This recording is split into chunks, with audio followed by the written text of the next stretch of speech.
Hello everyone, welcome to Hindi with Teacha channel. आज की class में हम यूजीसी नेट हिंदी की यूनिट 10 आत्मकथा, जीवनी तथा अन्य गद्य विधाएं के पीवाईक्यू सॉल्व करेंगे। आपको पता है यहाँ पर मैं आपको पीवाईक्यू सॉल्व करवा रही हूँ, प्रीवियस ईयर क्वेश्चन पेपर, लेकिन एक नई तरीके से हम कर रहे हैं यूनिट वाइज। इसमें हम करते क्या है, जो हमारे 2020 से 2023 तक के पेपर टू हिंदी के क्वेश्चन पेपर हुए, चाहे वे फर्स्ट शिफ्ट के हो या सेकंड शिफ्ट के हो, दोनों शिफ्ट के मिलाकर जितने भी क्वेश्चन यूनिट 10 से आए हैं वे मैंने एक जगह रखे हुए हैं और हम उनको सोल्व करेंगे। ठीक है, तो आज का जो हम सोल्व करने वाले हैं ये मैं आपको यूनिट वाइज करवा रही हूँ। हम पहले भी काफी यूनिट के पीवाईक्यू सोल्व कर चुके हैं, तो आज हम करेंगे यूनिट 10 आत्मकथा, जीवनी तथा अन्य विधाएं। हमारी यूनिट का नाम है। शुरू करते हैं। क्वेश्चन नंबर 1 है, आवारा मसीहा के संदर्भ में विचार कीजिए। ए, द्विजेंद्र लाल राय शरद चंद्र के कटु आलोचक थे। बी, गांगुली परिवार के किशोर नव हुल्लोड़ के प्रति लोलुप दृष्टि से देखते थे। सी, बड़ी दीदी कहानी के प्रकाशन के समय शरद चंद्र रंगून में थे। डी, देवदास लिखते समय शरद चंद्र की आयु 17 वर्ष की थी। ई, शरद चंद्र ने दिया सलाई का कारखाना खोलने के लिए परमतनाथ भट्टाचार्य को रुपए दिए। आपको बताना है इन पांचों में से कौन सा ऑप्शन सही है। चार ऑप्शन आपको आपकी स्क्रीन पर दिखाई दे रहे होंगे। ये जवाब वही दे पाएगा जो आवारा मसीहा अच्छे से पढ़ी है जिन्होंने। ठीक है, अगर आपको क्वेश्चन में ज्यादा जब मतलब समय चाहिए पढ़ने के लिए, तो आप एक काम कीजिएगा, जैसे क्वेश्चन आया या आप वीडियो को पॉज कर लीजिएगा, आराम से क्वेश्चन पढ़ लीजिएगा। जब आपको लगे आपको जवाब देना है, आप जो है अपनी कॉपी में नोट कर लीजिएगा। जब आप मेरी क्लास देखो तो कॉपी पेन लेकर बैठो, नंबरिंग कर लो और आंसर साथ में लिखते हुए चलो। जो गलत हो रहे हैं उन टॉपिक का नाम लिख लो, जाकर उन टॉपिक का रिवीजन करना। प्रीवियस ईयर क्वेश्चन का यही मतलब होता है, जो क्वेश्चन हमारे गलत हो रहे हैं उन टॉपिक को जाकर हम एक बार अच्छे से दोबारा देख लें। ठीक है, आपको भी यही काम करना है। अपने नोट्स पर जाइएगा, ये नहीं है आवारा मसीहा लेके बैठ गए, अब इतना टाइम नहीं है। जो आपने नोट्स बनाए हैं आवारा मसीहा के, वो आपको देख लेने हैं। ठीक है जी, क्वेश्चन नंबर 1 का हमारा जवाब हो जाएगा 3, बी सी डी। आगे चलेंगे। क्वेश्चन नंबर 2, मैं अब परिधियां लांघ सकती थी, सीमाएं तोड़ सकती थी। दरअसल सीमा में रहना मुझे सदैव कचोटता है, इसलिए सीमा को तोड़ने मात्र का आभास ही मुझे अत्यधिक सुखकारी लगता है। उपयुक्त कथन किस पुस्तक में है? 1, जामुन का पेड़। 2, आपूत्री। 3, माटी की मूर्तें। 4, प्रेमचंद घर में। आपको बताना है इन चारों में से क्या सही आंसर होगा। जी, यहाँ पर हमारा आंसर हो जाएगा 2, आपूत्री। आगे चलते हैं। क्वेश्चन नंबर 3, हम दोनों एक ही नाव के यात्री थे। यह कथन किसने किसके बारे में कहा है? ऑप्शन 1, शरद चंद्र ने नीरदा के बारे में। ऑप्शन 2, तुलसी राम ने गोकुल भैया के बारे में। ऑप्शन 3, शिवरानी देवी ने प्रेमचंद के बारे में। ऑप्शन 4, हरिवंश राय ने श्यामा के बारे में। आपको बताना है हम दोनों एक ही नाव के यात्री थे, किसने किसके बारे में कहा है। जी, यहाँ पर हमारा जवाब हो जाएगा 3, शिवरानी देवी ने प्रेमचंद के बारे में। आगे चलते हैं। क्वेश्चन नंबर 4, चम्मक पात्र का निम्नलिखित में से किसके जीवन काल में महत्वपूर्ण स्थान रहा? ऑप्शन 1, शरद चंद्र। Option 2, Harivansh Rai Bachchan. Option 3, Mannu Bhandari. Option 4, Ramanika Gupta. चार आपको यहाँ पर नाम दिख रहे हैं, आपको बताना है किसके जीवन काल में महत्वपूर्ण स्थान रहा। यदि आपको यह भी पता है चम्मक पात्र किस रचना का पात्र है, तो भी आपका ये जवाब हो जाएगा। जी, यहाँ पर हमारा जवाब होगा 2, हरिवंश राय बच्चन। आगे चले गए क्वेश्चन नंबर 5 पर। अध्यापिका शीला अग्रवाल ने किसके जीवन निर्माण में महत्वपूर्ण भूमिका निभाई? 1, रमणिका गुप्ता। 2, कृष्णचंद्र। 3, मन्नू भंडारी। 4, हरिवंश राय बच्चन। इसमें भी वही बात है, अगर आपको ये पता है शीला अग्रवाल किस रचना का पात्र है तो आप कर लोगे बिल्कुल। ठीक है जी, यहाँ पर हमारा जवाब हो जाएगा मन्नू भंडारी। आगे चले गए। क्वेश्चन नंबर 6, अभी तक थे दिसंबर 2022 के फर्स्ट शिफ्ट के पेपर, अब हम करेंगे सेकंड शिफ्ट के दिसंबर 2022 के। ठीक है, भारतीय समाज में एक द्वंद्व तो कर्म और संन्यास को लेकर है, दूसरा प्रवृत्ति और निवृत्ति के बीच, तथा तीसरा स्वर्ग और नरक की कल्पनाओं को लेकर। उपयुक्त कथन किस पुस्तक में है? 1 मेरी तिब्बत यात्रा, 2 संस्कृति के 4 अध्याय, 3 आवारा मसीहा, 4 क्या भूलूं क्या याद करूं। आपको बताना है किस पुस्तक में ये पंक्ति है।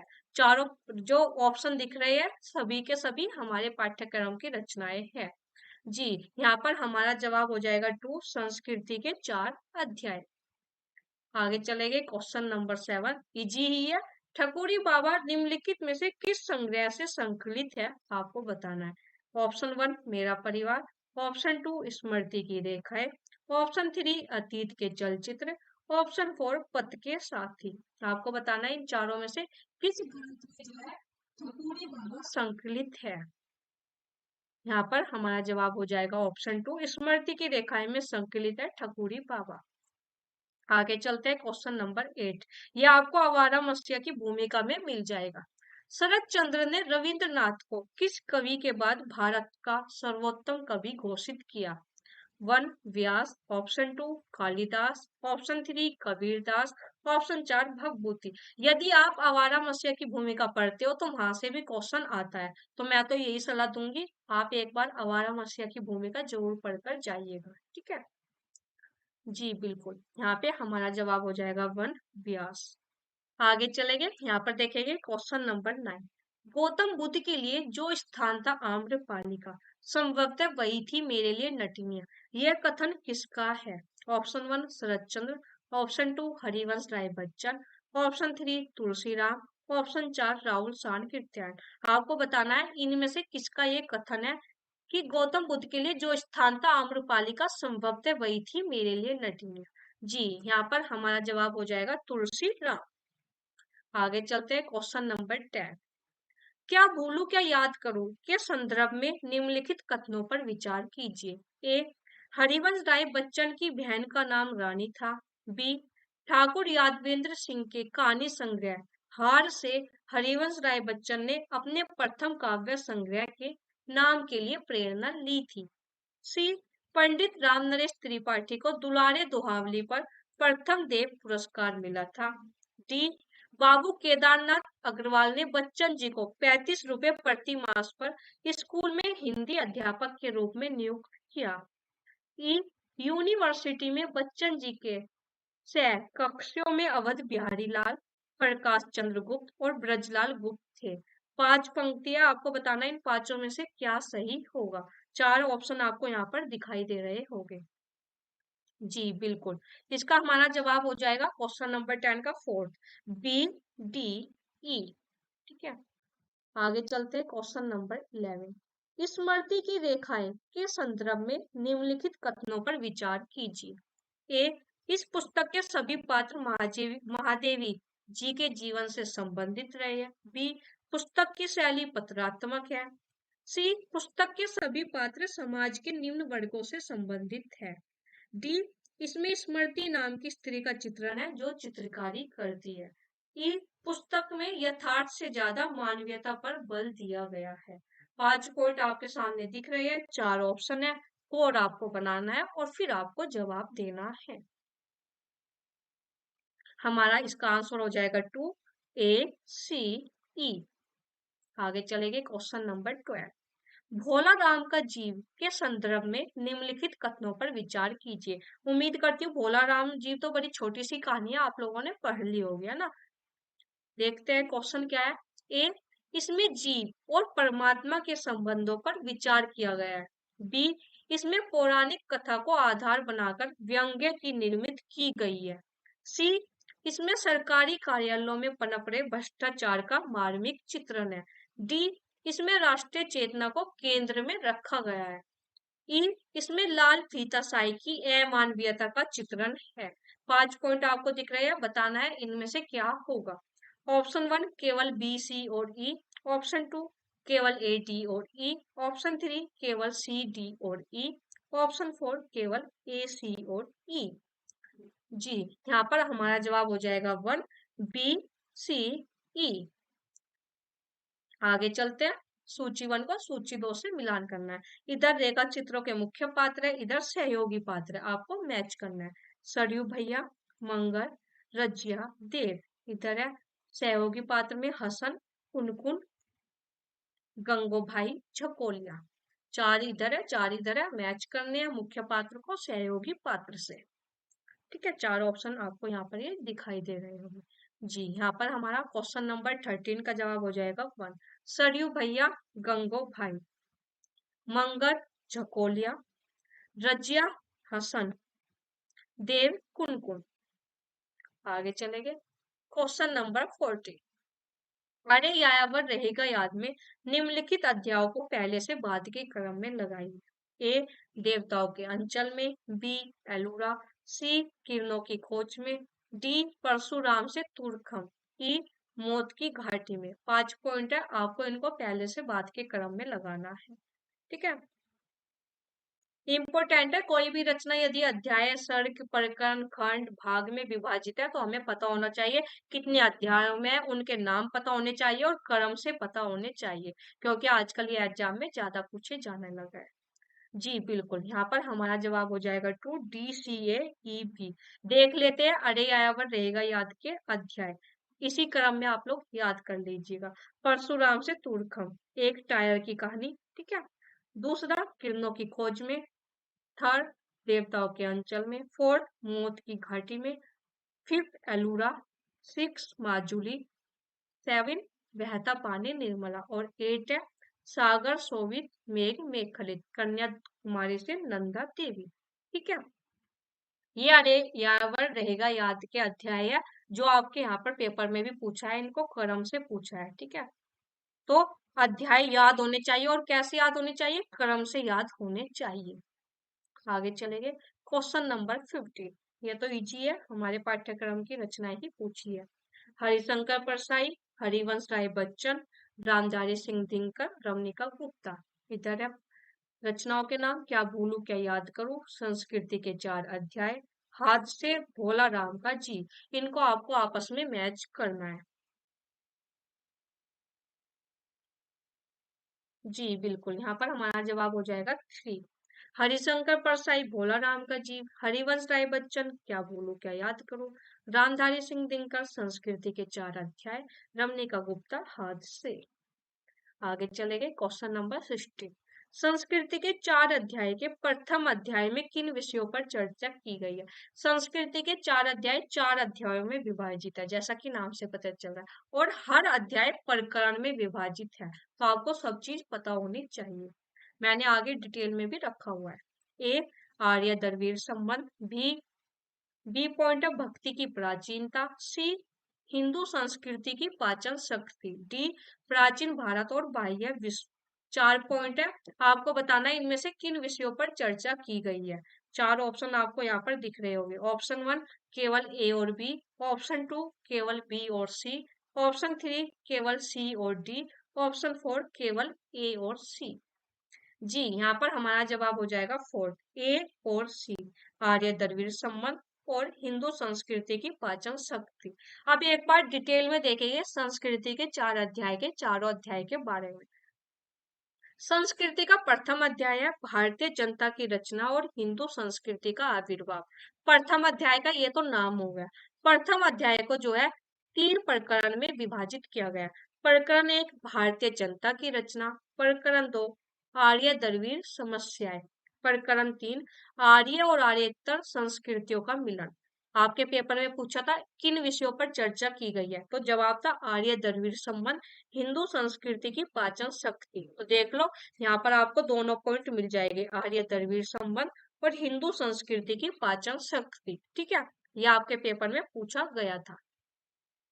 ये हुई प्रथम अध्याय की बात। द्वितीय अध्याय पर चलो, तो द्वितीय अध्याय का नाम है प्राचीन हिंदुत्व से विद्रोह, और द्वितीय अध्याय कितने प्रकरण में है, 7 प्रकरण में है। 7 प्रकरण के नाम पता होने चाहिए। प्रकरण 1 बुद्ध से पहले का हिंदुत्व, प्रकरण 2 जैन धर्म, प्रकरण 3 बौद्ध धर्म, प्रकरण 4 वैदिक बनाम बौद्ध मत, प्रकरण 5 प्राचीन भारत और बाह्य विश्व, प्रकरण 6 बौद्ध साधना पर शाक्त प्रभाव, प्रकरण 7 बौद्ध आंदोलन के सामाजिक प्रसंग। 7 प्रकरण में द्वितीय अध्याय में। ठीक है, तृतीय अध्याय की बात करूं, तृतीय अध्याय का नाम है हिंदू संस्कृति और इस्लाम। इसमें टोटल कितने प्रकरण है, इसमें टोटल है 12 प्रकरण। ठीक है, पहले अध्याय में 3 प्रकरण, दूसरे अध्याय में 7 प्रकरण और तीसरे अध्याय में 12 प्रकरण है। ठीक है, 12 के 12 प्रकरणों के नाम है, देख लीजिएगा, इंपोर्टेंट है, एग्जाम में पूछे जाने वाला क्वेश्चन यहाँ से बन सकता है। ठीक है, आगे चलो, आगे चतुर्थ अध्याय है। क्या नाम है चतुर्थ अध्याय का? भारतीय संस्कृति और यूरोप। इसमें कितने प्रकरण है? इसमें सबसे ज्यादा प्रकरण है, 17 प्रकरण है। ठीक है, 17 के 17 प्रकरण के प्रयास कीजिएगा, नाम याद कर लो। वैसे मुझे उम्मीद है कि बहुत बच्चों ने तो अभी तक नाम याद भी कर लिए होंगे। ठीक है, प्रकरण हमने देख लिया। पहले अध्याय में कितने प्रकरण थे? 3 प्रकरण। दूसरे अध्याय में 7 प्रकरण, तीसरे अध्याय में 12 प्रकरण और चतुर्थ अध्याय में कितने प्रकरण है? 17 प्रकरण। ठीक है, हो सकता है एग्जाम में प्रकरण न देकर चारों अध्याय का नाम दे दे और इनको बोले पहले से बाद के क्रम में लगाइए। ठीक है, तो अध्याय का नाम तो मुझे उम्मीद है कि बिल्कुल याद ही होगा, कि नहीं है तो चारों अध्याय का नाम तो अब भी याद कर लीजिएगा। ठीक है, इनको अपने नोट्स में अगर आपने अभी तक नहीं लिखा है तो इनको लिख लीजिएगा। ठीक है, इंपॉर्टेंट है एग्जाम के नजरिए से। आगे चलेंगे अपने अगले क्वेश्चन पर। क्वेश्चन नंबर 17 है, अरे यायावर रहेगा याद किस विधा की रचना है, आपको बताना है। ए यात्रा साहित्य, बी आत्मकथा, 3 रिपोर्टाज, 4 डायरी। आपके पाठ्यक्रम की रचना है तो इतना तो हमें पता भी होना चाहिए कि किस विधा की है। जी, यहाँ पर हमारा जवाब हो जाएगा 1 यात्रा साहित्य। आगे चलेंगे क्वेश्चन नंबर 18, जैसन कैत 12 जोगी, बैसन बढ़त 12 रोगी, पर सत्या सहबा राम। उपयुक्त पद किस आत्मकथा में उद्धृत है, आपको बताना है। 1 मूर्धया, 2 तिरस्कृत, 3 हादसे, 4 आप उधरी। बताना इन चारों में से किसमें उद्धृत है। जी, यहाँ पर हमारा जवाब हो जाएगा 1 मूर्धया। आगे चलते हैं क्वेश्चन नंबर 19, आवारा मसीहा में शरद चंद्र का जन्म स्थान कहाँ दर्शाया गया है। Option 1 Devanandpur, option 2 Bhagalpur, option 3 Basantpur, option 4 Krishnapur. बताना इन चारों में से कहाँ पर शरद चंद्र का जन्म स्थान दर्शाया गया है। जी, क्वेश्चन नंबर 19 का हमारा जवाब हो जाएगा 1 देवानंदपुर। आगे चलेंगे क्वेश्चन नंबर 20 पर। हरिवंश राय बच्चन की आत्मकथा नहीं है। आपको पता है हमारे पाठ्यक्रम में हरिवंश राय बच्चन की आत्मकथा का एक खंड लगा हुआ है, क्या भूलूं क्या याद करूं, लेकिन टोटल 4 खंड में विभाजित है, तो हमें उन चारों खंड के नाम पता होने चाहिए। तो यहाँ पर उन 4 में से 3 का नाम तो दिया हुआ है, एक का नहीं दिया है, वही आपको बताना है। ठीक है, नीड का निर्माण, फिर आज क्या अतीत, ऑप्शन 3 क्या भूलूं क्या याद करूं, ऑप्शन 4 बसेरे से दूर। जी, यहाँ पर हमारा जवाब हो जाएगा 2 आज के अतीत। आज के अतीत किसकी आत्मकथा है? भीष्म साहनी की। ठीक है, देख लीजिए 4 खंडों में है, हमें खंड याद होने चाहिए, क्रम से याद होने चाहिए। क्या भूलू क्या याद करूं, नीड का निर्माण, फिर बसेरे से दूर, 10 द्वार से सोपान तक। आगे चलेंगे क्वेश्चन नंबर 21, एक कहानी यह भी के परिप्रेक्ष्य में सही तथ्य है। ए स्त्री पुरुष समानता की अभिव्यक्ति, बी भोगे हुए यथार्थ का मार्मिक चित्रण, सी पुरुष वर्चस्ववाद को चुनौती, डी स्त्री की पक्षधरता का निषेध। 4 पॉइंट है, इनमें से बताना है क्या सही है क्या गलत है। जी, यहाँ पर हमारा जवाब हो जाएगा 3 बी और सी, भोगे हुए यथार्थ का मार्मिक चित्रण और पुरुष वर्चस्ववाद को चुनौती। ठीक है, आगे चलते हैं क्वेश्चन नंबर 21, ये आप देख लीजिएगा कहा कि हम पेपर सोल्व कर रहे हैं, लिखा हुआ है मैंने। ठीक है, इधर रचनाएं हैं और इधर रचनाकार है, आपको मैच करना है। शरद चंद्र, शिवरानी देवी, रामविरस बेनीपुरी, हरिवंश राय बच्चन। इधर रचनाओं के नाम है, आपको मैच करने हैं। ठीक है, क्वेश्चन नंबर 22, जवाब दीजिए आप लोग। जी, यहाँ पर हमारा जवाब हो जाएगा 4 शरद चंद्र अवारा मसीहा, शिवरानी देवी प्रेमचंद घर में, रामवृष बेनीपुरी गेहूं और गुलाब, हरिवंश राय बच्चन नीड का निर्माण फिर। ठीक है, यह हमारा मैच हो जाएगा। आगे चलेंगे क्वेश्चन नंबर 23, अवारा मसीहा किस साहित्यकार के जीवन पर आधारित ग्रंथ है। शरद चंद्र, रविंद्रनाथ, बंकिम चंद्र, माइकेल मधुसूदन दत्त। आपको बताना है इन चारों में से किसके साहित्यकार के जीवन पर आधारित ये ग्रंथ है। इजी क्वेश्चन है, पेपर में पूछा जाने वाला क्वेश्चन है, जो बार बार पूछा जाता है। ये इस तरह का क्वेश्चन है, ठीक है। बिल्कुल इजी है, जवाब हो जाएगा हमारा शरद चंद्र। आगे चलते हैं क्वेश्चन नंबर 24 पर। हरिवंश राय बच्चन ने अपने पूर्वजों का चित्रण आत्मकथा के किस खंड में किया है? 1 नीड का निर्माण पीठ, 2 बसेरे से दूर, 3 10 द्वार से सोपान तक, 4 क्या भूलूं क्या याद करूं। अगर आपको इसका जवाब पता है तो अच्छी बात है, अगर नहीं पता है तो आपको करना क्या है, हमारे पाठ्यक्रम में इसका एक खंड लगा हुआ है, क्या भूलूं क्या याद करूं। तो हमेशा जो आपके पाठ्यक्रम की रचना है उस पर लगा कर आइएगा यदि आपको जवाब नहीं पता है, ठीक है। और 90% में ये सही भी हो जाता है, ठीक है। जैसे इसमें अगर हम क्या भूलूं क्या याद करूं लगा कर आते हैं तो सही हो जाता है, ठीक है। पाठ्यक्रम की जो रचना है 4 ऑप्शन है, यदि उनमें से एक हमारे पाठ्यक्रम की रचना है और आपको सही जवाब नहीं पता है तो जो आप लगा कर आओगे जवाब वो अपने पाठ्यक्रम की रचना पर लगा कर आओगे। पर लगाकर जब भी आओगे यदि आपके पाठ्यक्रम याद है, तो पाठ्यक्रम बिल्कुल आपको याद होना चाहिए। आगे चलेंगे क्वेश्चन नंबर 25, मुक्ति बोध की रचना। ये भी पाठ्यक्रम में से ही एक रचना उठाकर पूछ ली गई है। अजय की डायरी, एक साहित्यिक की डायरी, प्रवास की डायरी, सैलानी की डायरी। इस तरह के क्वेश्चन आप एग्जाम में गलत कर नहीं आ सकते, क्योंकि ये बिल्कुल पाठ्यक्रम जो एनटी की वेबसाइट पर है उसमें जो रचनाएं दी हुई है वहीं से पूछा है, ठीक है। जी बिल्कुल, जवाब हो जाएगा 2 एक साहित्यिक की डायरी। ये पाठ्यक्रम में आपका यूनिट 10 में ये रचना लगी हुई है। और मैंने आपको कितनी बार बताया भी है, ये एक लेखक की डायरी नहीं, यहाँ पर आप इसको कर लीजिएगा एक साहित्यिक की डायरी, ठीक है। आगे चलेंगे।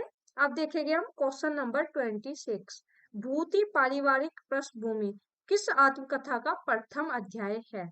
ऑप्शन 1 झूठन, ऑप्शन 2 मूर्धैया, ऑप्शन 3 अपने अपने पिंजरे, ऑप्शन 4 मेरी पत्नी और भेड़िया। इसका जवाब देना है। हमारा जवाब हो जाएगा ऑप्शन 2 मूर्धैया। देख लेते हैं मूर्धैया में कौन कौन से अध्याय है। मूर्धैया आत्मकथा में सबसे पहली बात तो यही कि ये एक दलित आत्मकथा है। प्रकाशन वर्ष है 2010। मूर्धैया आत्मकथा में टोटल 7 अध्याय है, सबके नाम यहाँ पर लिखे हुए हैं, एग्जाम के नजरिए से काफी इंपोर्टेंट है। प्रथम अध्याय है भूति पारिवारिक पृष्ठभूमि, दूसरा अध्याय है मूर्धैया तथा स्कूली जीवन, तीसरा अध्याय है अकाल में अंधविश्वास, फोर्थ है मूर्धैया के गीत तथा लोक जीवन, फिफ्थ है भूतनिया नागिन, सिक्स है चले बुद्ध की राह, और 7 है आजमगढ़ में फाका कसे। तो ये 7 अध्याय आपको क्रम से याद होने चाहिए, ठीक है। आगे चलेंगे क्वेश्चन नंबर 27, निम्नलिखित में से कौन सी कृतियां आत्मकथा नहीं है? ए एक कहानी यह भी, बी बाण भट्ट की आत्मकथा, सी अन्य से अनन्या, डी शेखर एक जीवनी। चार ऑप्शन आपको यहाँ पर दिखाई दे रहे होंगे, आपको जवाब देना है। क्वेश्चन नंबर 27 का क्या जवाब होगा? जिनके सिलेबस याद है वो ये क्वेश्चन कर लेते, क्योंकि जो नहीं है वे हमारे पाठ्यक्रम में लगे हुए हैं। और ये भी पता है हमें ये दोनों क्या है, उपन्यास है। बाण भट्ट की आत्मकथा भी हमारे पाठ्यक्रम में और शेखर एक जीवनी भी। हिंदी उपन्यास वाली यूनिट में ये दोनों उपन्यास हमारे पाठ्यक्रम में लगे हुए हैं, ठीक है। आगे चलते हैं क्वेश्चन नंबर 28, भोला राम का जीव कहानी के विषय है। आपको बताना है इन चार में से कौन कौन से भोला राम का जीव कहानी के विषय है। ए भ्रष्टाचार की पक्षधरता, बी भ्रष्टाचार का अनावरण, सी सदाचरण का निषेध, डी सरकारी कार्यालयों में व्याप्त रिश्वतखोरी की अभिव्यक्ति। इन चारों में से आपको बताना है। ऑप्शन 1 केवल बी और डी, ऑप्शन 2 केवल ए और बी, ऑप्शन 3 केवल बी और सी, ऑप्शन 4 केवल सी और डी। आपको जवाब देना है। इसका हमारा जवाब हो जाएगा 1 केवल बी और डी। आगे चलेंगे क्वेश्चन नंबर 29, क्या भूलूं क्या याद करूं में लेखक ने अपने पिता के किस प्रकार के गीता वाचन का उल्लेख किया है?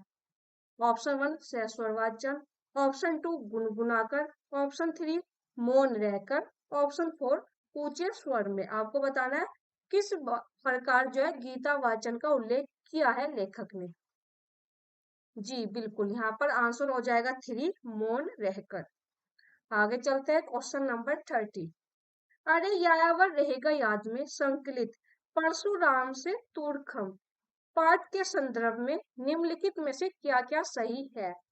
ए, एक टायर की राम कहानी। बी, लेखक के चालक की कहानी। सी, मिस्टर पीटर की कहानी। डी, ब्रह्मपुत्र की कहानी। चार ऑप्शन है, आपको बताना है इसमें से क्या क्या सही है। अगर आपको ज्यादा टाइम चाहिए, पहले ही बता चुकी हूँ, आप वीडियो को पॉज कर लीजिएगा, क्वेश्चन आराम से पढ़ ले। जब आपको लगे आप जवाब देने के लिए तैयार हो, वीडियो को आगे बढ़ाकर देख ले कि आपने सही आंसर दिया है या गलत। जी बिल्कुल, इसका हमारा आंसर हो जाएगा 3, ए और बी। आगे चलेंगे, क्वेश्चन नंबर 31। यात्रा साहित्य से संबंधित राहुल सानकीर्त्यायन की पुस्तकें हैं। ए, मेरी जीवन यात्रा। बी, विस्मृत यात्री। सी, मेरी लद्दाख यात्रा। डी, तिब्बत में 100 वर्ष। आपको बताना है इसमें से क्या सही जवाब है, कौन कौन से राहुल सानकीर्त्यायन के यात्रा साहित्य से संबंधित रचनाएं है। चार ऑप्शन आपको यहाँ पर दिखाई दे रहे होंगे, आपको जवाब देना है। जी बिल्कुल, यहाँ पर जवाब हो जाएगा हमारा 3, सी और डी। आगे चलते हैं, क्वेश्चन नंबर 32। विष्णुकांत शास्त्री के संस्मरण सुधिया उस चंदन के वन किया शीर्षक किस कवि की कविता से प्रेरित है? ए, 1 सर्वेश्वर दयाल सक्सेना। 2 रघुवीर साहे। 3 गिरिजा कुमार माथुर। 4 कीर्ति चौधरी। आपको बताना है इन चारों में से किससे जो है कविता से प्रेरित है। जी बिल्कुल, गिरिजा कुमार माथुर की कविता है, उससे प्रेरित होकर विष्णुकांत शास्त्री ने अपने संस्मरण का नाम रखा है सुधिया उस चंदन के वन की। आगे क्वेश्चन नंबर 33। निम्नलिखित में से कौन सा पात्र मूर्धन्या के रचनाकार के परिवार से संबंधित नहीं है? नई शब्द को थोड़ा फोकस होकर देखा कीजिए, ठीक है। Option 1 Munnar. Option 2 Somar. Option 3 Sudeshar. Option 4 Munesar. आपको बताना है क्या सही जवाब होगा। जी बिल्कुल, हमारा क्वेश्चन नंबर 33 का जवाब हो जाएगा 3। आगे चलेंगे, क्वेश्चन नंबर 34। मैं चाहता हूं कि साहित्य संबंधी धारणाएं वास्तविक साहित्य में विश्लेषण के आधार पर बनाई जाए। ये पंक्तियां एक साहित्यिक की डायरी के किस प्रकरण से ली गई है? ऑप्शन 1 एक लंबी कविता का अंत। ऑप्शन 2 कलाकार की व्यक्तिगत ईमानदारी। ऑप्शन 3 तीसरा क्षण। ऑप्शन 4 एक मित्र की पत्नी का प्रश्न चिन्ह। जी बिल्कुल, जो ये पंक्ति ली गई है एक साहित्यिक की डायरी के तीसरा क्षण प्रकरण से ली गई है। इसके प्रकरण इंपोर्टेंट है, देखेंगे एक साहित्यिक की डायरी में टोटल 13 प्रकरण है, ठीक है। नंबर 1 तीसरा क्षण। 2 है, दूसरा अध्याय का नाम है, प्रकरण का नाम है एक लंबी कविता का अंत। डबरे पर सूरज का बिंब। 4 हाशिए पर कुछ नोट्स। 5 सड़क को लेकर एक बातचीत। 6 एक मित्र की पत्नी का प्रश्न चिन्ह। 7 नए की जन्म कुंडली 1। 8 पॉइंट है नए की जन्म कुंडली 2।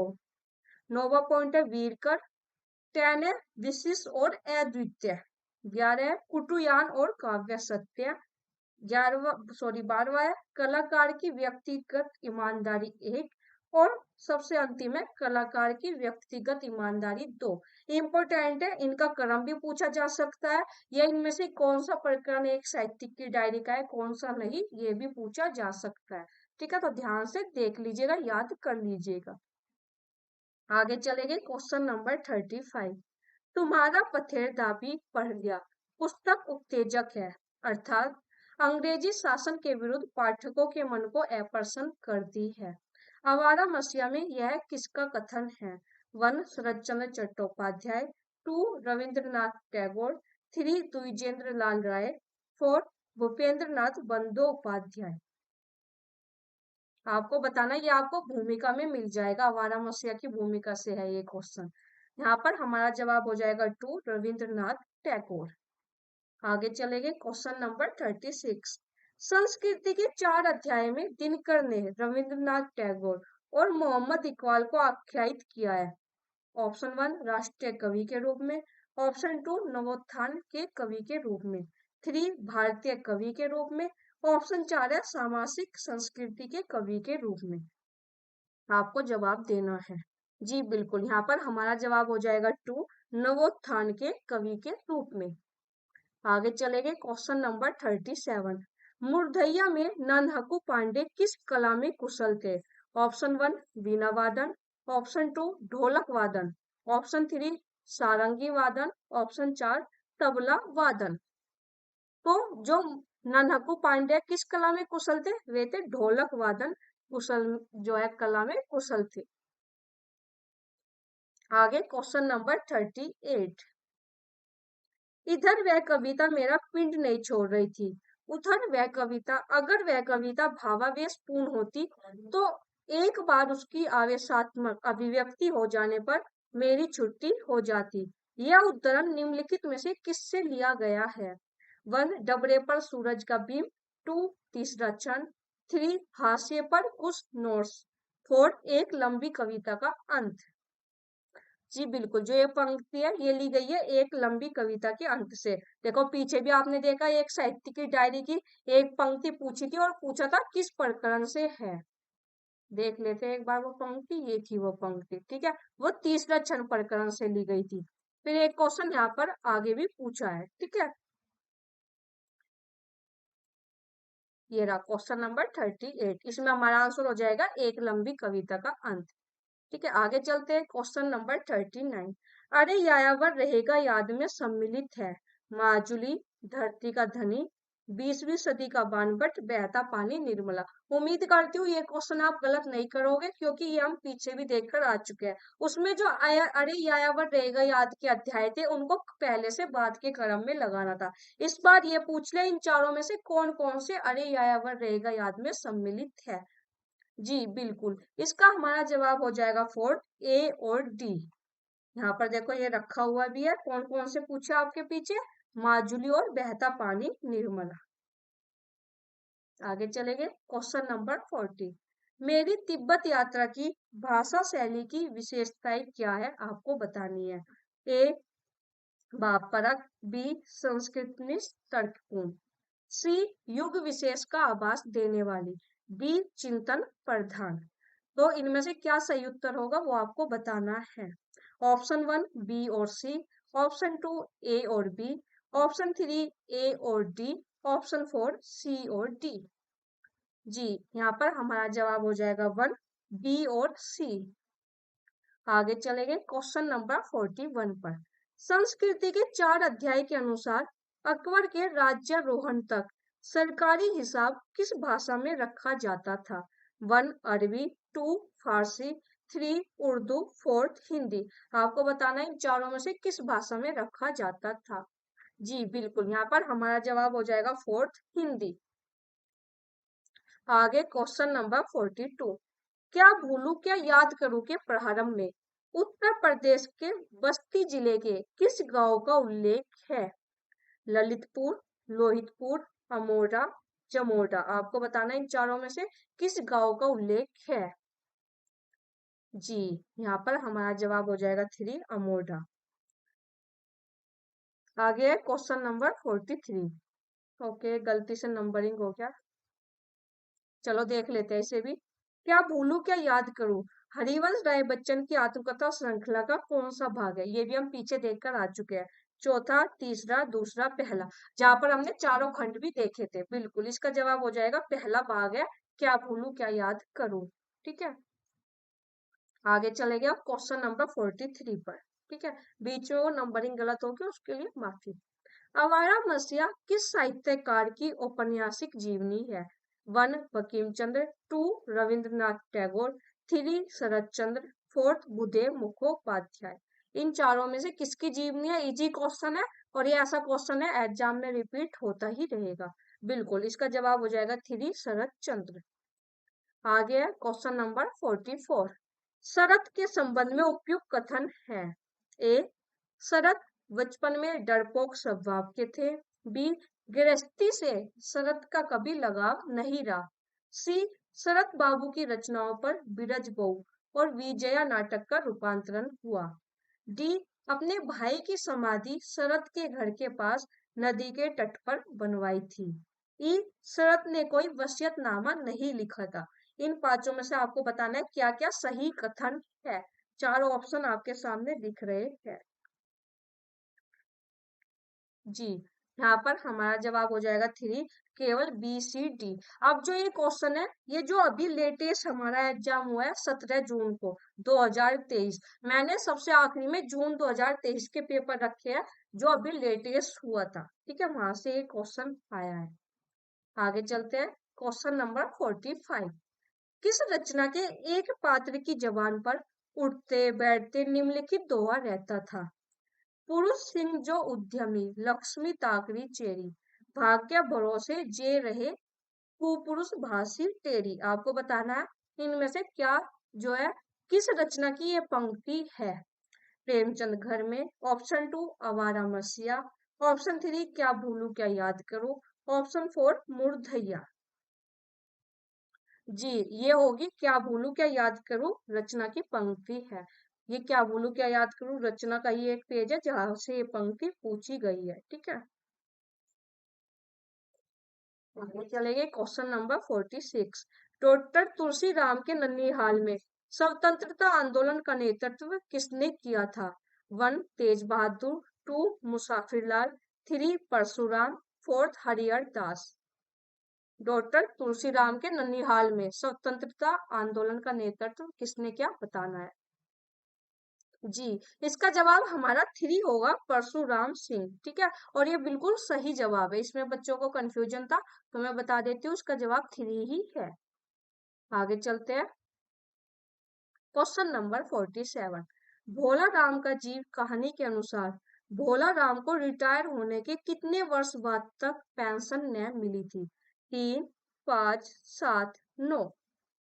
ये कहानी उम्मीद करती हूँ आप लोगों ने बहुत अच्छे से पढ़ ली होगी, छोटी सी कहानी और बड़ी रुचिकर कहानी भी है। जी बिल्कुल, इसका जवाब हो जाएगा 5। 5 वर्ष बाद तक भी पेंशन न मिली थी रिटायर होने के, किसे, भोला राम। आगे चलते हैं, क्वेश्चन नंबर 48। संस्कृति के 4 अध्याय में तिलक के बारे में उपयुक्त बातें कौन सी है? ए, गीता रहस्य में तिलक जी ने घोषणा की कि गीता का उद्देश्य निवृत्ति नहीं प्रवृत्ति का प्रतिपादन किया है। बी, कर्मण गृहस्थ को योगी, सन्यासी और भक्त के समकक्ष नहीं माना जा सकता है।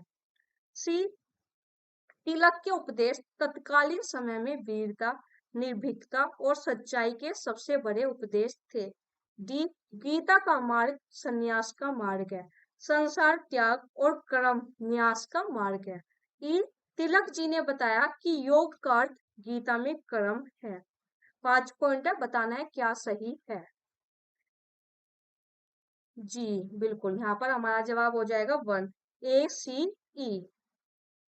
ठीक है, आगे चलेंगे, क्वेश्चन नंबर 49, और ये हमारा आज का आखिरी क्वेश्चन भी है। अरे यायावर रहेगा याद में माजुली द्वीप किस राज्य में स्थित है? उत्तर प्रदेश, असम, महाराष्ट्र, हिमाचल। आपको बताना है किस राज्य में स्थित है माजुली द्वीप।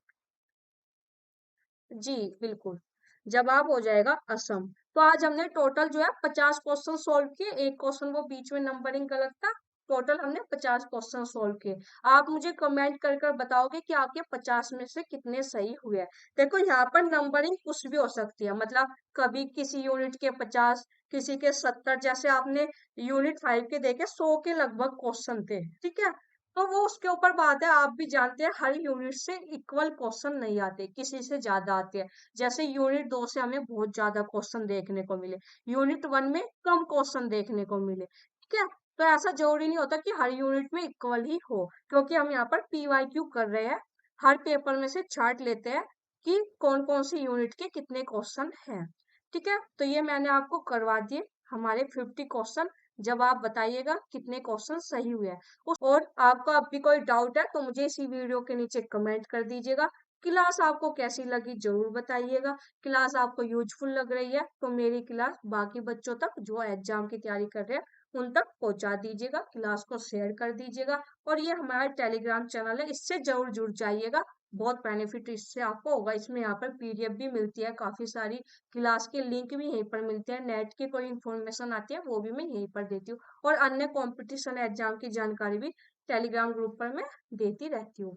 ठीक है, तो ग्रुप ज्वाइन कर लीजिएगा। क्लास को शेयर कर दीजिएगा। और यदि आपको हमारे चैनल पसंद आ रहा है, चैनल पर जो कंटेंट है वो आपको अच्छा लग रहा है, यूजफुल लग रहा है, तो हमारे चैनल को सब्सक्राइब कर दीजिएगा। धन्यवाद।